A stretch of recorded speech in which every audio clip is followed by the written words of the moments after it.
নে ভাত নে দেও। হ্যাঁ মা, কি আম কোথায়? তুই আম দিয়ে কি করবি? কি করব মানে? আমাকে আম দাও, আমি আম দিয়ে ভাত খাবো। আম দিয়ে আবার কে ভাত খায়? কে খায় না খায় আমি কিছু জানি না, আমাকে আম দাও, আমি আম দিয়ে ভাত খাবো, না হলে আমি ভাত খাবো না। আচ্ছা আচ্ছা ঠিক আছে আনছি। হ্যাঁ আনো তাড়াতাড়ি। কি রে সন্ধ্যাবেলা কি খাবি? আম। আর এর আম আর আম। মা আমি কখন থেকে আম খুঁজছি, আম কোথায়? আম নাই একটাও।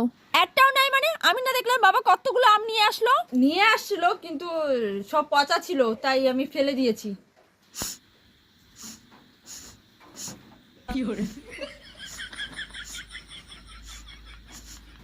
বাপরে, এ তো দেখা যায় কুকুরের মতো শুরু করে দিয়েছে। এই যা বের করে ফেললো। বাজার কি কি আনলো? চাল কুমড়ো,